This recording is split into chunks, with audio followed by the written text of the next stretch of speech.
YTN 라디오 이동현 뉴스면 선거 4부 시작하겠습니다. 매주 화요일 스튜디오를 법정으로 이동시킵니다. 박장재서 오늘도 박지훈 변호사, 장현미 변호사 두 변호사와 함께합니다. 어서 오십시오. 네, 안녕하세요. 더불어민주당 강덕구 의원이 윤석열 후보의 장모 최 씨가 남편의 사망일을 조작했다 이런 의혹을 제기했는데 어떤 내용입니까? 네, 원래 이제 김 씨인데요. 이 장모의 남편이 87년 9월 24일 날 원래 사망을 했습니다. 근데 공교롭게도 실제 사망 날은 9월 24일인데 11월 24일로 사망 신고가 됐고요. 그날로 이제 신고가 됐는데 그 사이에 이 뭐 토지라든지 남편 명의 토지라든지 이런 것들이 사용된 정황이 있어서 혹시나 이 사망 신고 같은 것들을 위조를 해가지고 뭔가 상속세를 포탈한 거 아니냐 이런 의혹을 지금 제기한 상황입니다. 그러면은 사망 일자보다 2달 늦게 뭐 사망 진단서나 이런 걸 제출했지 않느냐. 그렇죠. 그럼 왜 그렇게 네. 늦게 제출했느냐 이게 문제 그럴 아닙니까? 이유가 사실 없죠. 사실은 예. 그렇게 하지 않죠 일반적으로. 그런데 예. 아무래도 그 의혹과 관련해서 상속세를 회피하려고 했던 거 아니냐라는 건데요. 일단 그 9월 24일 날 병원에서 뗀 사망 진단서가 나옵니다. 그러니까 87년도 9월 24일 날 돌아가신 건 정확한 것 같고 예? 말씀하신 대로 2달 뒤에 신고를 한 것 같고 실제로 사망 신고가 말소된 게 12월 10일자로 확인이 되는데요. 4일 뒤에 다른 토지 매수자한테 이 김 씨 명의로 됐던 그러니까 김건희 씨 아버지가 갖고 있던 땅이 바로 등기가 넘어갑니다. 아하. 그러니까 이 땅이 등기 넘어가기 전에 사망했던 걸로 법적으로 돼버리면 증여세를 내게 되죠. 아하. 근데 그 땅이 어떤 땅이냐? 송파구 석촌동에 있는 한 140평 정도 되는 땅이에요. 그 당시 시가로 80년도 시가로 한 8억 원 정도에 거래되던 땅이었다라고 해서 이게 증여로 인정되는 순간 한 4억 원 정도의 세금을 냈어야 되는 상황이었다. 그래서 사망 시기를 일부러 뒤로 미루면서 예. 증여세를 포탈하려고 한 거 아니냐. 아하. 근데 이제 양도소득세는 내야 되잖아요. 왜냐하면 땅을 팔았으니까 예. 제3자지 완전 팔았으니까 그때 부과되는 세금은 한 2천만 원 정도였다라고 해서 그 간격이 좀 큽니다. 아, 알겠습니다. 그래 정리를 하면 네. 그 원래 최은수 씨 남편이 사망하게 되면 그 아내하고 자식이 재산을 물려받게 되는데 그 물려받으면 그걸 팔면은 바로 이제 또 어쨌든 팔든 안 팔든 상속세를 내야 되니까 내가 물려받았으니까 그 상속세가 사실 꽤 높잖아요. 그렇죠. 그거를 내고 싶지 않으니까 남편 사망일을 좀 미뤘다. 그러니까 어떻게 보면 조작했다는 네, 것이죠. 그런 의혹입니다. 그렇게 해서 그 사이에 남편이 사망하고 나서 땅을 다른 사람한테 팔았는데 서류상으로는 9월 24일이 아닌 다른 날짜로 그렇죠. 해서 이 증여세를 내지 않기 위해서 그래서 원래는 4억 한 2천만 원 정도 세금 내야 되는데 이 서류를 조작함으로써 2천만 원만 내게 됐다. 이게 강덕구 의원의 주장이에요. 맞습니다. 그렇죠, 그렇죠. 예. 그 변호사님들이 보시기에는 어떤 신빙성이 있는 것 같습니까? 근데 사실은 법적으로도 사실 좀 봐야 될 것 같은데요. 결국 이제 형법적으로 문제가 될 수 있습니다. 상당히 부도덕하고 부적법할 수가 있어요. 뭐 탈세니까요. 이거 탈루니까. 살세뿐만 아니라 위조가 돼요. 죽은 사람의 명의로 한다는 게 말이 안 돼요. 서류를. 위조죄, 인감이나 이런 것도 위조사무소 행사죄, 공정증서 원본 부실기재죄. 뭐냐면 등기 서류 같은 거 내는 거 다 이 혐의가 되거든요. 사기도 될 수가 있고요. 근데 이제 문제는 다 공소시효가 지났어요. 87년도에 일어났던 일이기 때문에 처벌은 할 수 없다. 처벌은 할 수 없는데 상당히 부적법한 행위고 글쎄 일반인들이 이렇게 하진 않죠. 일반인들이 하지 않는데 이제 뭐 변명을 좀 들어봐야 되겠는데 왜 했으며 정말 이것 때문에 했는 건지 다른 이유가 있는 건지 뭐 확인이 좀 돼야 될 부분 아닌가 생각이 들긴 합니다. 여기에서 대해서 국민의힘에서 어떤 해명이 나왔습니까? 네, 일단 의혹의 핵심이 그러니까 상속 시기를 미뤄서 이 세금을 탈루했다라는 거잖아요. 그런데 국민의힘 측의 주장은 그렇습니다. 일단 그렇다면 뭐 땅을 증여받은 건 땅을 상속받은 건 아니라서 거기에 부과되는 상속세는 뭐 회피했을지 모르지만 최소한 그러면 그 거래된 8억 원은 금전으로 남아 있고 그 부분이 상속됐다면 여기에 세금이 부과되지 않았겠냐. 그러니까 사실 크게 달라지는 부분이 없는데 상속세를 포털을 하려고 일부러 뭐 사망시기를 늦췄다라고 하는 건 정치적 공세에 불과하다. 라는 게 국민의힘 입장인데 실제로 그렇다면 이제 토지에 부과됐던 당시의 상속세와 이 금전, 예금 채권을 가졌을 때 그것이 증여됐을 때 어떤 그 비율, 적용되는 그런 이율 같은 거를 좀 따져봐야 될 것 같긴 합니다. 그러니까 시간이 많이 만일 그 죽은 사람을 살아있게 만들어서 땅을 팔았다고 하더라도 돈이 들어올 거 아니냐. 그렇죠. 예. 그럼 그 돈에 대해서 상속세를 매기니까 맞습니다. 이렇게도 저렇게도 상관이 없다 이 주장이네요. 네. 근데 확인해야 돼요. 그 판 대금이 어떤 식으로 사용됐는지 그거 확인하면 알 수 있습니다. 그걸 그대로 만약에 했다 그러면 상속세 탈루 아닌 걸로 볼 수 있지만 현금적으로 받아가지고 지금은 그런 경우 어렵지만 네. 1987년 가정했을 때 8억을 현금을 하는 경우도 있어요. 받아가지고 양도소득세만 일부 내고 상속세 탈루했을 가능성도 있다고 봐야 되겠죠. 그건 확인이 좀 돼야 될 필요하다. 부분입니다. 예금하고 같이 볼 건 아니에요 전혀. 알겠습니다. 다음 주제로 넘어가 보죠. 최근 신천지가 윤석열 후보를 지원한다. 이런 이야기들이 이제 신천지에 소속되었던 간부들로부터 연달아서 폭로가 된 상태입니다. 그렇죠. 그리고 이 건을 가지고 이제 이만희 교주가 고발됐는데 이게 어떤 내용입니까? 자, 전국 신천지 피해자 연대라고 있어요. 뭐 아시는 분도 아실 수 있는데 여기서 이만희 총회장을 공직선거법 위반으로 경찰에 고발했는데 이 공직선거법에 따르면 종교 단체가 어떤 업무상 직무상 행위를 이용해 가지고 선거운동을 하거나 뭐 하게 할 수는 없도록 돼 있거든요. 그래서 사실은 설교하는 과정에서 누구를 찍으라 한다든지 설교하는 과정에서 누구를 찍지 말라 한다든지 그렇게 된다면 뭐 종교의 자유를 핑자해서 선거에 해를 끼칠 수 있기 때문에 이게 처벌할 수 있도록 돼 있는데 요 규정에 위반했다고 보는 겁니다. 그래서 지금 뭐 보도로 계속되고 있지만 뭐 조직적으로 특정 후보를 지지하라고 경선에 개입하기도 하고 또 뭐 일부러 또 여론조사에 가입하기도 하고 이런 부분들이 다 공직선거법 위반이다라고 지금 연대에서는 주장하고 있는 상황입니다. 예, 이 단체에서 과거에도 선거에 신천지가 개입했다 이런 이야기를 한 적이 있다면서요? 그렇습니다. 지금 고발장 내용에 적시된 그렇다면 어느 선거에 얼마만큼 인력이 좀 동원이 됐는지가 적시된 걸로 지금 알려져 있는데요. 본인들 주장에 따르면 2002년 대선, 그러니까 노무현 전 대통령과 이해창식 붙었던 그 대선뿐만 아니라 2007년도 대선, 이명박 정동영 구도였을 때도 그 대대적으로 동원이 됐었다. 뭐 당원 가입을 하고 이런 쪽으로 동원이 됐고, 뭐 2012년 대선도 마찬가지였고, 뭐 그 사이사이에 있는 뭐 총선 지방선거에도 대규모로 이제 동원이 됐다라는 게 고발장에 들어가 있는 내용입니다. 그러면서 왜 그렇게 동원을 하고 불법을 저질렀느냐? 그러니까 신천지랑 해당 정치인이 윈윈하는 구조였다라는 거죠. 신천지는 본인들이 이단이라는 이제 꼬리표가 있으니까 기성 정치계와 손을 잡고 뭔가 낙인을 떼려고 했던 그런 의도가 있었고 또 정치인들은 이 조직을 해온다고 하고 인력을 동원해서 도와준다라고 하니 그걸 마다할 이유가 없어서 이렇게 전신 한나라당 그리고 새누리당을 이런 방식으로 지원했다라는 게 고발장에 적시된 내용입니다. 예. 자, 신천지 간부가 연달아서 이 신천지와 국민의힘 또 윤석열 후보의 커넥션을 제보를 했는데 이게 맞다고 한다면 공직선거법 위반이라고 볼 수 있습니다. 가능성이 있습니다. 일단은 인터뷰상으로 봤을 때는 신천지를 탈퇴한 간부가 지금 얘기를 하는 상황에 따르면 지난해 7월 달에 예비 경선할 때 국민의힘에 간부급이 한 1000여 명 들어갔다고 하거든요. 예. 뭐 신천지 구조를 알겠지만 간부가 자신의 어떤 신도들을 모을 수 있습니다. 최소 몇만 명, 1만 명 이상이 가입됐을 가능성이 높다. 입당했다는 얘기잖아요. 입당했다는 네. 거예요. 신천지 그 교도들이 국민의힘에 입당했고 또 입당을 통해서 사실은 당원 투표 같은 게 가능합니다. 온라인으로 하기 때문에 그런 것들을 했을 것이다. 또 뭐 그런 얘기도 해요. 본인이 직접 하기도 했고 링크 같은 거 보내가지고 하기 했기 때문에 만약 이게 맞다 그러면 종교의 어떤 기능을 이용해가지고 선거 운동을 한 걸로 볼 수 있기 때문에 법 위반 소지가 상당히 높아 보입니다. 관련해서 홍준표 의원도 경선 끝나고 알았다 신천지가. 그렇죠. 이상 좀 알았죠. 긴가민가했다 이렇게 표현을 했는데 뭐 논란이 됐다고 본인들도 왜냐하면 우리 다들 기억을 하실 겁니다. 전국 여론에서는 홍준표 후보가 많이 앞섰죠. 앞섰던 예. 상황인데 당원 투표에서 뒤집어졌어요. 뭐 실제로 뭐 그럴 수도 있지만 우리가 소위 말하는 당심, 민심이라는데 민심 당심이 그렇게 달라지는 경우는 사실 드물거든요. 네. 그래서 어떤 특정한 어떤 그런 거 개입되는 게 아닌가인데 지금 만약에 맞다 그러면 이런 가능성도 이제 배제할 수 없다고 봐야 되겠죠. 예. 그 엊그제 저희와 인터뷰한 이현주 전 의원 같은 경우에도 당시 홍준표 캠프에 있었으니까 네.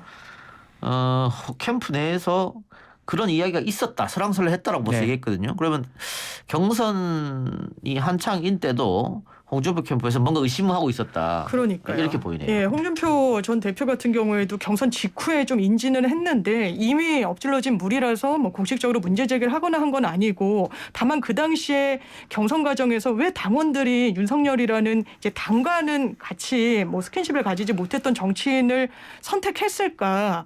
그리고 오히려 일반 여론조사에서 이 홍준표 의원이 이기고 당심에서는 선택을 받지 못해서 당 대표까지 지내고 조직력이 있는 분이 상당히 좀 이례적이다라는 평가가 나왔는데 어떻게 보면 또 하나의 퍼즐에 맞춰졌다 예. 이렇게 평가하는 분들도 있는 만약에 것 그 같습니다. 당시에 만약에 가정입니다. 가정인데 그 당시에 만약에 이런 압수수색에 거부하고 이런 것들이 연관성을 만약에 홍준표 캠프에서 알았다면 가만히 있지는 않았을 겁니다. 그렇죠. 신천지랑 윤석열 후보랑 관계성이 있구나.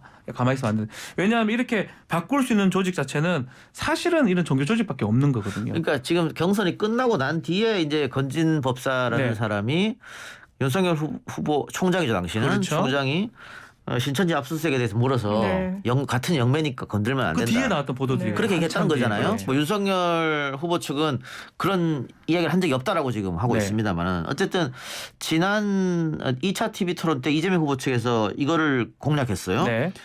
신천지 압수수색에 대해서 법무부 장관이 지시를 했는데 윤석열 후보가 어쨌든 거부했지 않습니까? 당시 총장. 이게 지금 이렇게 신천지하고 연관이 있어서 그런 거 아니냐 이렇게 공격하고 있는데 이게 그렇죠. 선거에 어떤 영향을 미칠까요? 뭐 일단 그 확인이 당장 되지는 않을 것 같습니다. 뭐 지금 뭐 특검 얘기도 이재명 후보는 하긴 근데 했습니다만. 신천지 얘기가 이게 보도 자체는 잘 안 되고 있고요. 제가 지금 확인한 바에 따르면 커뮤니티 소위 말해 인터넷에는 상당히 많이 얘기가 되고 있어요. 왜냐하면 스토리가 있고 서사가 있어요. 지금 말했던 것처럼. 예.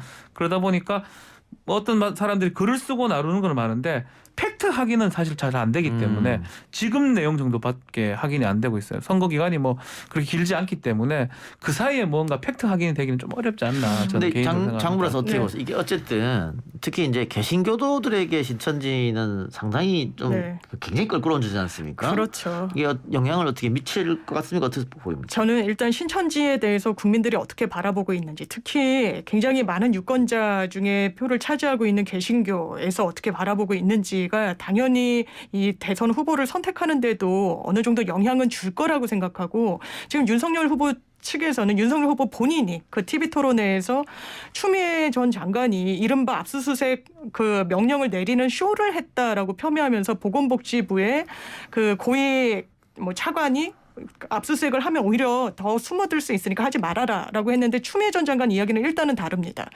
그 당시에 보건복지부 장관도 빨리 압수수색을 할 것을 요청을 하기도 했고 그리고 전격적으로 뭐 쇼를 했다라고 얘기하는데 물론 윤석열 후보 입장에서는 압수수색이라는 게 좀 은밀하게 단행되는 부분이 있는데 그걸 공개적으로 추 장관이 거론한 것 자체가 굉장히 좀 정치적이었다라는 이야기를 하고 싶어하는 건데 예.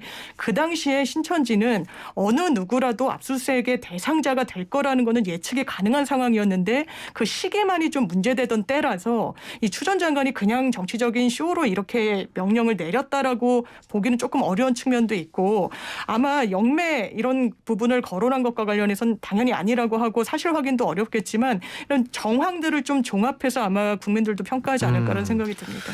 알겠습니다. 자, 지난주 KBS가 김건희 씨 도이치모터스 주가 조작에 대해서 새로운 보도를 했는데 이 내용 어떤 거죠? 네, 원래 이제 도이치모터스 주가 조작 관련해서 좀 권오수 회장 등등은 지금 기소가 된 상황인데 이 돈을 제공했던 전주라고 알려진 김건희 씨 같은 경우는 이 시세 조작 목적을 알아야지 같이 자본시장 위반으로 처벌이 될 수가 있습니다.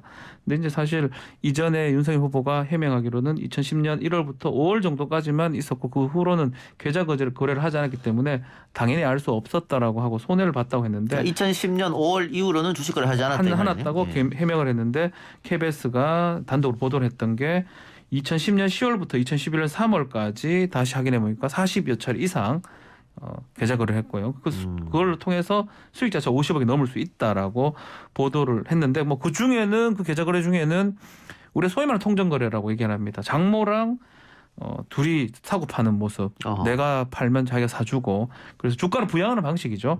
그런 것들도 지금 확인이 되고 있는 그런 상황입니다. 어허. 그렇다면은 이게 그 신한증권 계좌를 공개했었으니까 네. 그 계좌 말고 다른 계좌로 했다는 거잖아요. 그렇죠. 이렇게 되면은 이게 또 거짓말 논란으로 번질 수도 있겠네요. 네, 그래서 가장 간단한 해명 방식은 사실 이 도이치모터스와 관련돼서 공소장에 기재된 사실 기간 동안 김건희 씨 계좌를 오픈하면 사실 논란은 100% 꺼질 거거든요. 그런데 일단은 신한증권 계좌만 5개월치를 공개를 했고 그 나머지 이용됐다는 여러 계좌가 또 나옵니다. 대신증권, 뭐 미래에셋 그런 주식 계좌들을 이용했고 이 지금 도이치모터스 일당들이 재판을 받고 있는 공소장에 1,600만 주 646억 원어치의 가장 거래를 했다라는 내용이 있는데 김건희 씨 계좌가 동원된 부분이 이 공소장에 적시된 물량의 한 7.7% 이게 금액으로 했을 때는 50억 원에 달하는 그런 주식 거래가 왔다 갔다 했다라는 겁니다. 근데 그렇게 많은 물량의 매집 등이 일어나게 되면 이 해당 그 증권사에서 뭐 당사자한테 통지를 하기도 한다고 하더라고요. 그럼 김건희 씨가 몰랐냐 알았냐가 가장 큰 관건일 텐데 그 부분 확인을 위해서는 검찰도 소환 조사가 불가피하다는 결론을 내린 것 같습니다. 알겠습니다. 자, 이재명 후보의 배우자 김혜경 씨 관련 건도 지금 뭐 사그라들지 않고 있는데 관련 의혹 제보자가 법인카드 유용 정황을 추가로 공개했습니다. 그렇죠. 뭐 지금 A 씨인데요. A 씨가 이 7급 공무원 배모 씨하고 일할 때 이 지난해 4월에서 10월까지입니다. 자신의 신용카드로 음식을 10차례 이상 구매를 해가지고 이 자택에 배달을 했다라고 주장을 했습니다. 그리고 또 며칠 뒤에는 이제 자신의 카드를 취소하고 요거를 법인카드로 다시 결제했다고 폭로를 했는데 그거 내용 자체가 뭐 예컨대 베트남 음식점, 한우 전문점, 초밥, 뭐 보고, 백숙 요런 데 가서 자신의 카드로 결제했고 요거를 이제 좀 나누기도 했다라고 지금 주장을 하고 있는 상황입니다. 예. 총 금액은 100여만 원, 111만 원 정도. 예. 쪼개기 결제 이야기는 뭡니까? 쪼개 결제 이야기는요. 이 제보자 A 씨가 공개한 녹취록에 보면 이 지시를 한 배모 사무관이 계속 이렇게 얘기합니다. 이 법인카드 결제할 때 12만 원 안쪽으로 그 금액을 맞춰라고 하는데 그게 왜 그러냐. 그 당시에 그 총무과에서 회식 비용 같은 걸로 법인카드를 결제할 수 있는 한도를 12만 원으로 정해놨었다고 합니다. 그러니까 뭔가 공직에 사용되는 업무와 관련된 비용인 것처럼 12만 원을 한도로 하고 그걸 초과하게 되면 좀 쪼개는 수법으로 이 결제를 한 거 아니냐. 그러니까 법인카드를 사실상 사적으로 쓰면서 이렇게 나눠서 결제한 거 아니냐라는 의혹이 추가로 제기가 된 겁니다. 저희 회사에서는 한도를 30만 원 정해놨는데. 그건 약관이죠. 내부 규칙이죠. 내부 규칙. 저희 회사는 그냥 제한 없습니다. 좋은 회사네요. 뭐 제 마음이죠. 뭐. 쓰고 싶으면 쓰시고 업무상만 맞으면 상관이 없는 거죠. 예. 12만 원 아마 총무과의 규칙 아니면 뭐 내부 규정 같아요. 보니까 그 1인당 한 1만 원 정도 잡은 것 같아요. 그렇죠. 뭐 총무관 직원들 딱 기준을 봐가지고 그렇게 하면 식사하면 그 정도는 딱 뭐 이렇게 맞아떨어지니까요. 한 것 같은데 네. 이 법인카드 유용 의혹이 지금 경찰로 넘어갔습니까? 네, 지금 사실은 이게 고발 자체는 그 검찰에 고발해서 수원지검에 고발했습니다. 근데 이게 6대 범죄로 보긴 좀 어려워요. 뭐 부패라든지 뭐 그냥 단순 어쩌면 보면 횡령, 단순 재산 범죄라고 볼 수밖에 없거든. 만약에 맞다고 그러면 검찰에 수사할 수 있는 예. 그런 게 아니기 때문에 경찰로 넘기는 원래는 거다. 공안이나 뭐 부패로 이렇게 봐서 검찰 쪽으로 고소를 이제 했는데 고발 고소를 했는데 검찰이 봤을 때는 자신들이 하기 좀 그래서 경기 남부 경찰청으로 다시 이첩을 했고요. 아마 제일 중요한 거는 카드를 이제 유용을 했다라는 거, 법인 카드를 두 개를 봐야 돼요. 횡령죄 같은 게 성립할 수가 있는데 과연 유용을 했는지 첫 번째 뭐 이거는 뭐 좀 대략 확인은 되고 있죠. 했다면 어떤 이유로 왜 했는지 공무상 이유가 있는 건지 그런 것들이 확인되면 횡령죄 안 되면 뭐 징계 같은 것도 할 수 있고요. 알겠습니다. 뭐 김건희 씨 건이나 김혜경 씨 건이나 어쨌든 대선 이후로 결정이 날 네, 것 지금 뭐 같고. 할 수가 네. 없습니다. 그 마지막으로 구속된 곽상도 전 의원이 검찰 출석 요구에 불응하고 있다. 이건 뭔 얘기입니까? 그렇죠. 지금 사실은 구속이 되면 10일간 수사를 할 수 있고요. 10일 연장을 하면 그 후에 기소를 하지 않으면 풀어줘야 됩니다. 근데 잘 일반인들은 그렇지 않습니다. 구속되는 즉시 조사를 받으러 가는데 좀 계속적으로 4일날 지금 구속이 됐는데 현재까지 검찰 조사를 전혀 받지 않고 있습니다. 뭐 안 받는다 해가지고 못 가서 끌고 올 수는 없는 거거든요. 그 구속 기한이라는 게 있잖아요. 네. 그래서 10일에 연장을 했습니다. 10일 연장을 한 상황인데 그럼 문제는 그 연장돼도 계속 안 나가면 어떻게 돼요? 그러면 체포 같은 영장을 또 내야 돼. 근데 일반적인 모습은 아니에요. 일반적으로 뭐 저도 뭐 맨날 구치소에 가지만 박 전 대통령도 그러지 않았나요? 그랬었죠. 그렇죠, 했었죠. 예, 재판에 안 나와서 그 안 당시에는 공판 단계에서 안 나오니까 이거 구인영장을 구인영장을 발부해서 냈었죠. 강제로라도 그러면 끌어내야 되느냐가 논란이었는데 일단 검찰은 그 선택을 하진 않았고 예. 이거는 일반적이지 않죠. 일반인들 같으면 그날 당일날 바로 조사를 받으러 그러면 가고요. 곽상도는 뭐예요? 억울하단 거예요? 본인 말은 그래요. 조사를 충분히 받았다. 내가 더 받을 것도 없다. 그리고 더 얘기할 것도 없고 법원에 가서 더 이상 이제 하겠다. 앞으로 얘기할 필요가 없다라고 지금 얘기한 상황이거든요. 그렇다면 뭐 필요하다면 구인영장을 내는 수밖에 없어요. 사실은 일반인들이 좀 이해를 못해요. 이해를 못하는데 이런 걸 이제 보면 이제 진짜로 필요한 사람, 검찰 조사 받기 싫은 사람들은 아예 그냥 가만히 있다가 이제 법원에 가서 얘기하면 되는데 문제는 이제 그렇게 한다면 일반인들은 엄청 괘씸죄 같은 게 적용이 되겠죠. 일반인들 그렇게 하지 않죠. 근데 곽상도 의원 전 의원 같은 경우는 뭐 검사 출신이기도 하고 해서 이런 어떤 주장을 하는 걸로 지금 보입니다. 그 일반인 같은 경우도 괘씸죄가 두려워가지고 일반인들은 굉장히 그날 가요. 두렵죠. 그날 예. 그날 아파도 가고 당연히 갑니다. 그럼 누가 본 적이 진짜 아파서 못 가는 경우는 있죠. 예. 그래서 빨리 나가지고 가죠. 안 가는 사람 누가 맞습니다. 있습니까? 예. 그럼 앞으로 어떻게 되는 거예요? 일단은 계속 안 나온다라고 하면 지금은 수사 계속 중이기 때문에 검찰도 그냥 손 놓고 있을 수는 없을 겁니다. 아까 박근혜 전 대통령 사례를 언급해드렸지만 그때는 이미 수사는 완결되고 이제 재판하는 단계에서 문제가 됐었던 거고요. 지금 수사의 마무리가 안 맞춰졌고 공소장도 작성해야 되는 검찰이 이 사람을 안 부르고 그냥 공소장을 쓴다.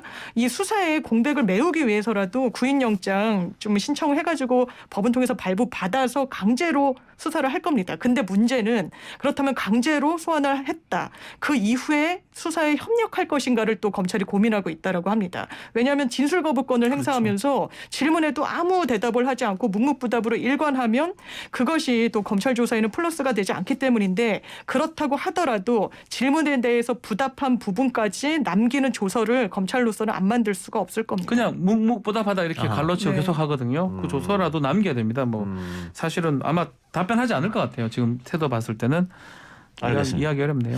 자, 그리고 구치소에 수감 중인 김만배 씨와 남욱 씨도 소환에 불응했네요. 여기도 마찬가지예요. 여기도 지금 자꾸 나오지 않으니까 서울구치소에 있는데요. 전부 다 대선 뒤로 미루는 겁니까?